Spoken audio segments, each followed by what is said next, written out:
From the Times and the Sunday Times, this is The Story. I'm Manveen Rana. It was a day of high drama in Westminster. It began with a bombshell video clip from Kemi Badenoch. This morning, I removed the Conservative whip from Robert Jenrick after dismissing him from the shadow cabinet. It's not often that the leader of the opposition sacks one of the most senior members of the shadow cabinet in such a public way. But she claimed that Robert Jenrick had been caught out in a dastardly plot to defect. I was very sorry to be presented with clear, irrefutable evidence, not just that he was preparing to defect, but he was planning to do so in the most damaging way possible to the Conservative Party and his shadow cabinet colleagues. Kemi Badenoch said she was sick of the political psychodrama, but one of her former colleagues, who's already defected to Reform, Nadine Dorries, accused her of adding to the soap opera. I think she's behaved a little bit like a wife who finds out that her husband's having an affair and throws his clothes out the bedroom window. But by sacking him before he had a chance to defect, Kemi Badenoch had not only taken out her closest rival for the leadership of the Tories, but she also left Reform on the back foot, having to hurriedly arrange a big announcement. The Conservative leadership have jumped the gun on this. They've hoofed him out of the party, and I've had to think very quickly as to how I should respond to this. And I just want to say thank you to Kemi Badenoch. This is the latest Christmas present I've ever had. For all his gratitude, it was clear that this was an event that Nigel Farage couldn't quite control. Particularly when the newest member of Reform was officially unveiled, to an awkward silence. He'd disappeared. He hasn't changed his mind, has he? We can't find him. When he did finally emerge, Robert Jenrick was ready to defect in style by launching a devastating attack on his former party. The Conservative Party failed in government, that there was hardly a principle they didn't betray. If they won't admit publicly to you, the British people, what they broke, what possible faith can you have in them to fix it? The Conservative Party in Westminster isn't sorry, it doesn't get it, it hasn't changed, it can't change. In a day of political assassinations, Robert Jenrick attacked a number of his former colleagues. So was this a masterstroke by Kemi Badenoch? Or will Jenrick cause even more trouble for the Tories outside the party? And what does his move mean for the future of the Tories, Reform, and the political right in Britain?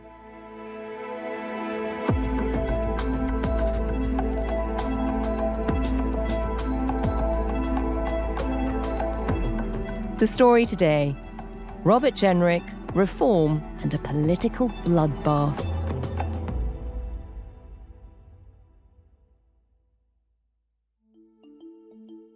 My name's Aubrey Allegretti, and I'm the chief political correspondent for The Times. It has been a whirlwind of a day. Just talk us through it. So what exactly happened with Robert Jenrick? Certainly. So on Thursday morning, Kemi Badenoch released a slightly rough and ready video with a blurred background, revealing that she had dismissed Robert Jenrick as Shadow Justice Secretary, a role he's held since November 2024 after losing the leadership election to her. And in this video, Kemi Badenoch said she'd been given clear, irrefutable evidence that he was preparing to defect to Reform and do so in the most damaging way to the party and fellow MPs. She said she took the decision to avoid the political psychodrama that has dogged the Conservative Party in recent years and to try and draw a line under the dishonesty that's characterised past civil wars. It is my responsibility to protect our party, and faced with that information, I took the only decision that any responsible leader could. Because the British public are tired of political psychodrama. So am I. I'm not sure Kemi completely dodged the psychodrama because a few hours later, Robert Jenrick, who'd been silent until then, sort of launched a revenge attack at this extraordinary press conference. Just talk us through it. Certainly. So it seemed to have been about 4 or 5 months in the making, really, because Robert Jenrick strode on stage, having been introduced by Nigel Farage. There was a very awkward pause for a while there. Yeah, there was a bit of uneasiness when Nigel Farage invited Robert Jenrick to join the stage, I think about 30, 60 seconds before they could find Robert Jenrick. Is he coming, Nick? It's been a funny, this would be a very funny end of the day, wouldn't it? This really would put the tin lid on the whole thing. So it was slightly unclear what was happening. It wasn't quite so smooth and choreographed as previous announcements have been. But Robert Jenrick was full of beans, incredibly boisterous and offering a very damning narrative, not just about the Conservative Party's record in office, but actually Kemi Badenoch's leadership since. He said that they didn't understand the scale of the extent to which the Conservative Party had helped break Britain, and that it was only right for him to join a party that was really serious about changing that, which was Reform. Aubrey, were you surprised by how all of this unfolded? Well, Robert Jenrick's allies have been pretty unabashed about his ambitions for the Conservative leadership almost since he lost it in November 2024. And since then, they've been toying with the idea that he could be Reform's arguably most high-profile defector from the current Conservative Parliamentary Party. It sounds as though these discussions with Nigel Farage have been going on for months. Jenrick himself said he actually reached out to Farage in September last year. So there have clearly been some back-channel secret conversations going on between the two. Now, Robert Jenrick denied that he'd been offered any specific positions as part of this or that any deals had been done. But certainly I think it was the case that he was holding out to create maximum leverage to secure a top position in Nigel Farage's team. Reform doesn't yet have an official shadow chancellor in the same way that the Conservatives do. And it was a role that actually Robert Jenrick had coveted on the Conservative bench instead of as Shadow Justice Secretary. So he wanted arguably the sort of second highest position in Reform to be the person who was going to be made Chancellor on the day after the election if Reform get into government. The rug was arguably pulled out from under his feet, so he went into this negotiation with Nigel Farage today without much of a leg to stand on because he was no longer a Conservative frontbencher or MP. He did say that he won't be calling a by-election, so there won't be any chance for voters to test his change of heart. And Nigel Farage, quite interestingly, said that after May the 7th, when elections are being held across England, Wales and Scotland, there will be no more defections allowed. So clearly trying to set a deadline and a time limit, meaning that Conservative MPs will have to jump ship before then. And it does mean that he now has no formal position. He's just another member of Reform. Exactly.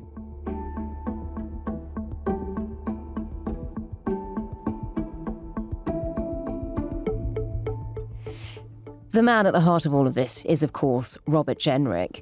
For people who haven't tracked his career as closely as you and all Westminster watchers have, just give us a little reminder of who he is. So Robert Jenrick is somewhat of a political shapeshifter. He entered Parliament in a by-election in Newark in 2014, having stood unsuccessfully in the 2010 general election. And he first came to prominence as a junior Treasury Minister. He was in fact one of a group of 3 rising stars in the Conservative Party, along with Oliver Dowden, who later became the Deputy Prime Minister, and Rishi Sunak, who obviously himself became Prime Minister, in calling for Boris Johnson to stand for the leadership after Theresa May quit in 2019. And his reward for that was a big step up to the cabinet. He took up the post of Communities Secretary.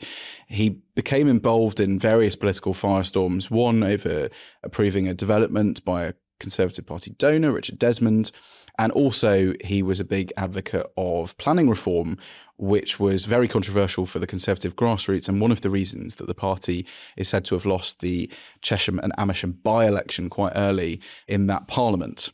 Since then, he has been on a bit of a journey. So not only had he gone from supporting Remain prior to the 2016 referendum to then backing Brexit, he was also basically made immigration minister by Boris Johnson in a move that was designed to complement Suella Braverman, who'd been made Home Secretary.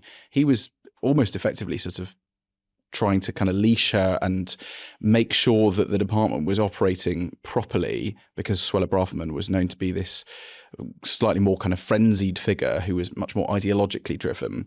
And so when he entered that immigration role, he wasn't seen as being particularly far on the right of the Conservative Party. But over time that changed. And he later said he'd been sort of radicalised in his time there. Famously, there was a story about a mural for children being painted over in a centre. And he sort of defended that. And again, that kind of, cast who he was in quite a different light.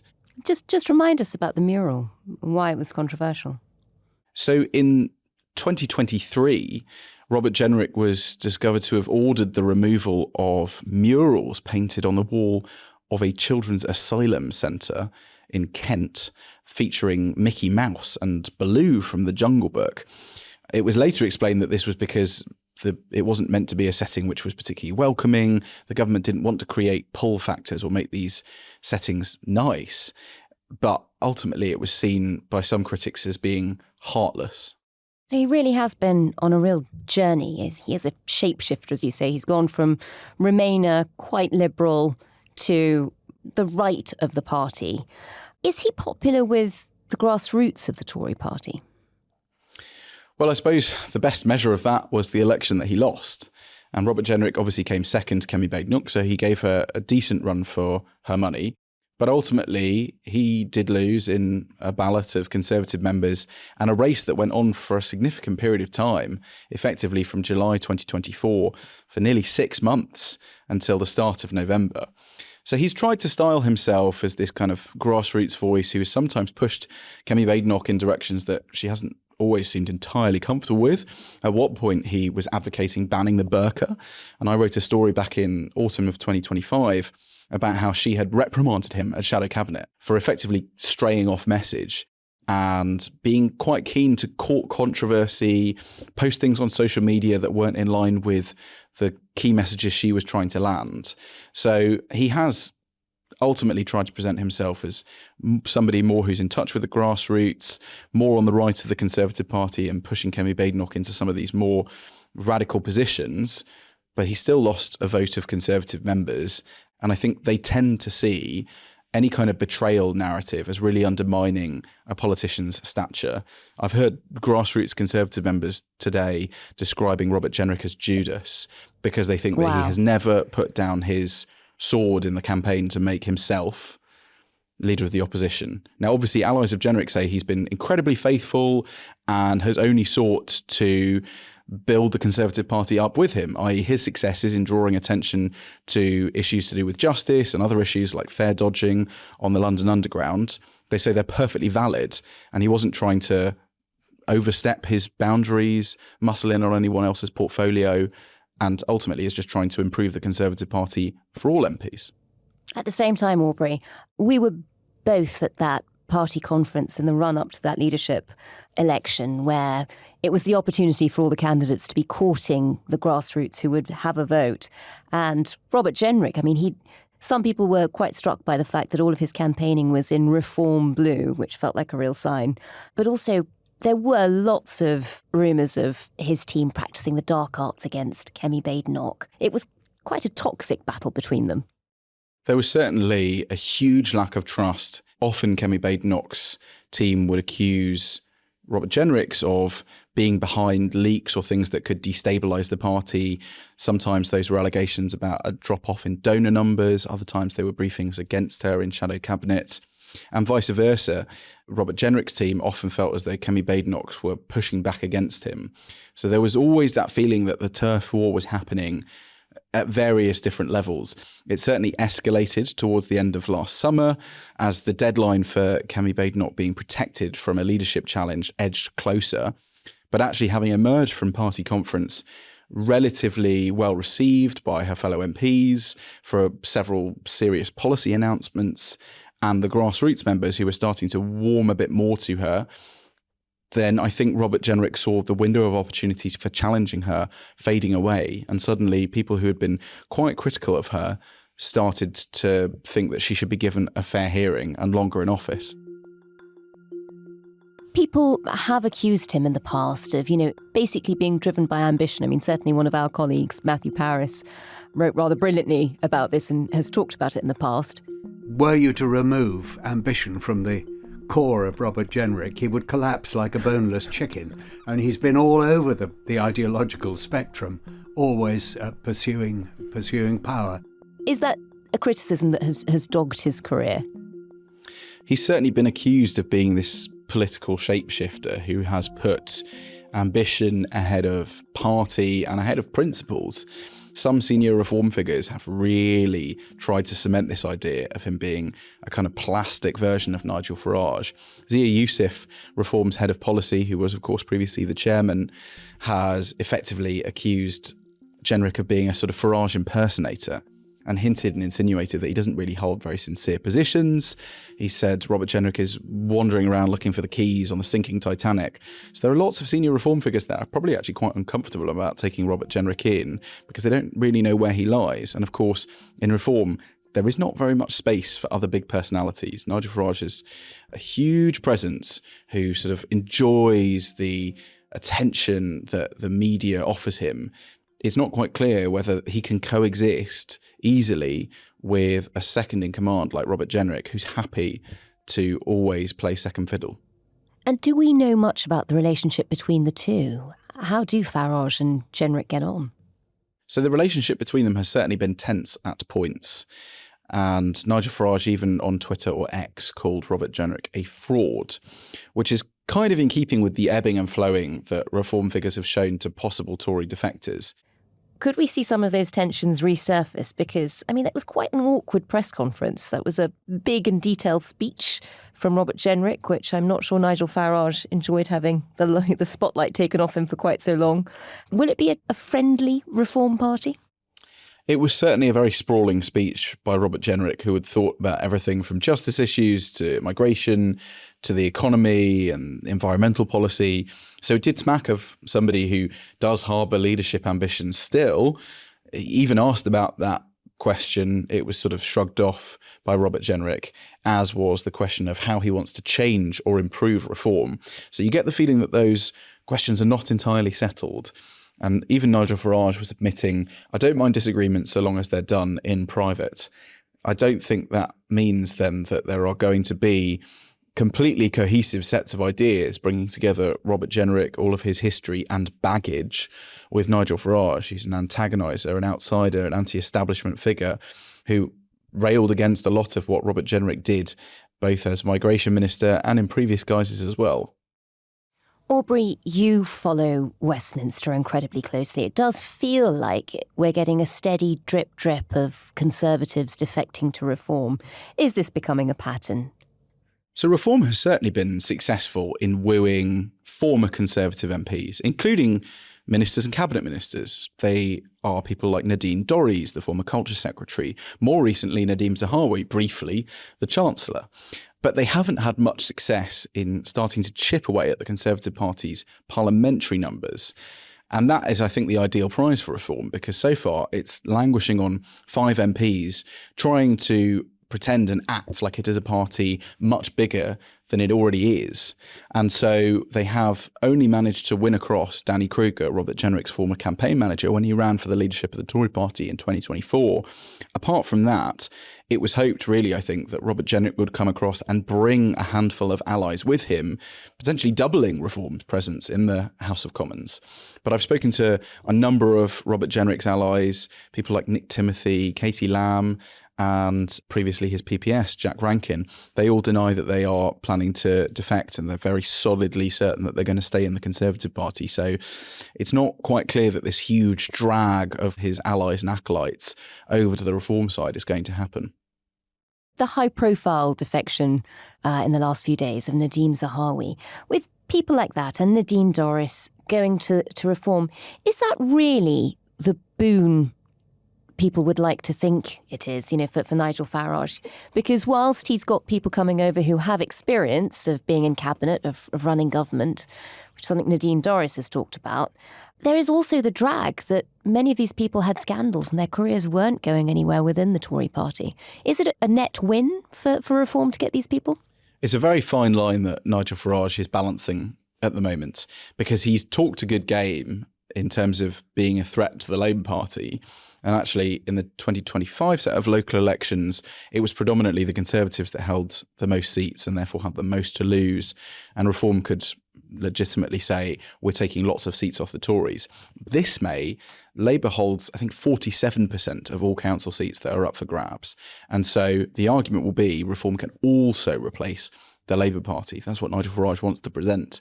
But it's getting harder to ignore this drip, drip, drip of what are effectively recycled Conservatives. And it's, I think, a more difficult argument for Nigel Farage to make that he is going to be this anti-system, complete breath of fresh air that's going to blow away all of the cobwebs in Whitehall, when many of the most senior people who he's bringing into the party and have experience of sitting around the cabinet table are people who can legitimately be criticised for having overseen issues and the record of the Conservatives, not for the whole of the last 14 years as individuals, but certainly for large chunks of that period. And what about the Tories? What sort of state are they in? Because obviously, they've suffered huge losses at the last election. They seem to be a party in decline. How are their fortunes faring at the moment? Well, the Conservatives have very slowly started to be on the up. In fact, financially, they have more than outdone Reform for most of the last 18 months since the general election. So despite expectations and all the bluster from Nigel Farage, actually the Conservatives were significantly out fundraising them. Really? That did change recently when they got a donation of £10 million to Nigel Farage's party, which is unprecedented, really, from a sort of living person in British politics. But the Conservatives are still managing to convince donors that they are the party worth backing. In terms of the polling, Reform has obviously managed to maintain roughly about 30%, sometimes ticking into the low 30s in the opinion polls since last May. It does seem to have peaked, and the main beneficiaries of that appear to be the Conservative Party, which is edging up closer to a sort of more consistent 20%, and in some polls is now only 7 or 8 points behind Reform. Still a significant distance, but ultimately better than where the party could have been. If you take a slightly more long-term view, the Conservative Party in the polls did dip after Kemi Badenoch became the Conservative leader. So you could argue they're only aiming for where they were before she became leader, and she has actually sort of done them some damage. But she does seem to be leading them slowly out of the woods. And how will this be viewed? Is this a masterstroke by Kemi Badenoch in that she's managed to outmaneuver Robert Jenrick and a bit of Reform? She's been very keen to distance herself from them and any possible sense of an alliance. Was this a smart move? Most Conservative MPs have sought to be quite magnanimous about this and said, more in sorrow than in anger.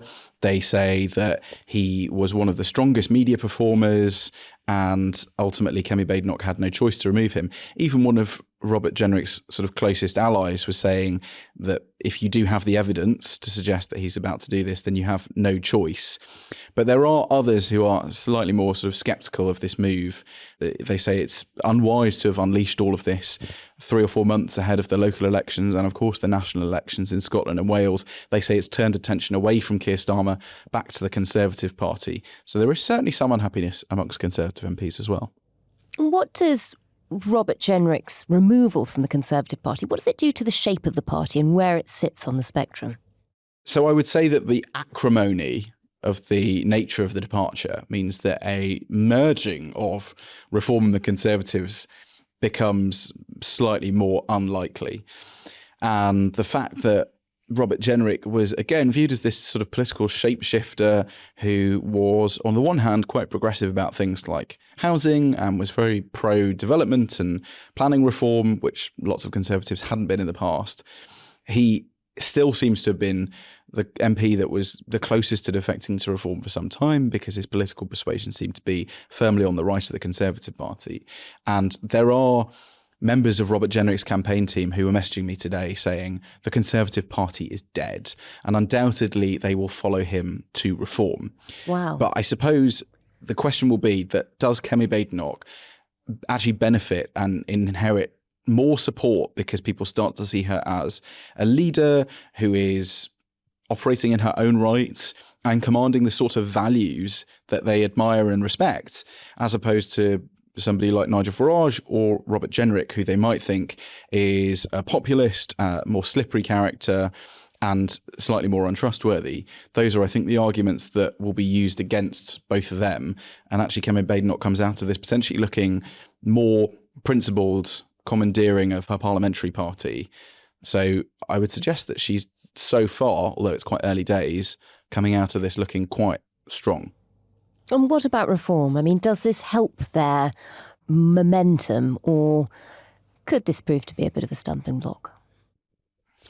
Well, Robert Jenrick is not the most senior Tory MP to have defected to reform. Technically speaking, that would probably lie with somebody like Nadhim Zahawi, in terms of the sort of stature that they had once risen to and the things that they can offer reform because they understand how to use the Whitehall machine to bend it to their wills and whims, which reform is frankly likely to really struggle with, given it's never been in government before or anywhere close to it.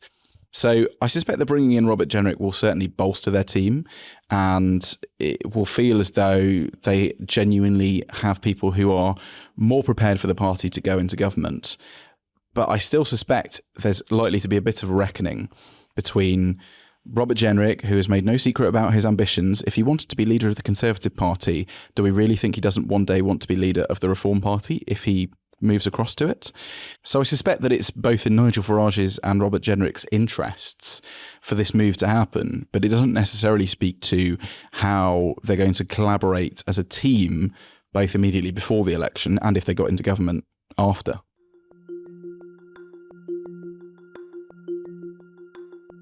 Finally, what about Robert Jenrick? I mean, his speech took down everything about the last Conservative government that he was very heavily involved in. Having criticised it so openly, how easy is it for him to come back as the face of something new? You know, was that a kamikaze mission? Is this the beginning of the end of his political career? Or do you think he might still thrive in reform? So I suspect his future is completely tethered now to Nigel Farage's. He is not the master of his own destiny as he was in the Conservative Party. And that is the biggest, I think, fear facing Robert Jenrick's continued allies, is what will happen to this man? Is he going to continue to play second fiddle to Nigel Farage? Has he made a big mistake by not staying to fight and potentially going on to lead the Conservative Party? And ultimately, has he contributed to a deeper schism on the right of British politics that will make both the Conservatives and Reform fighting against each other, and therefore less likely for either of them to get into government at the next election?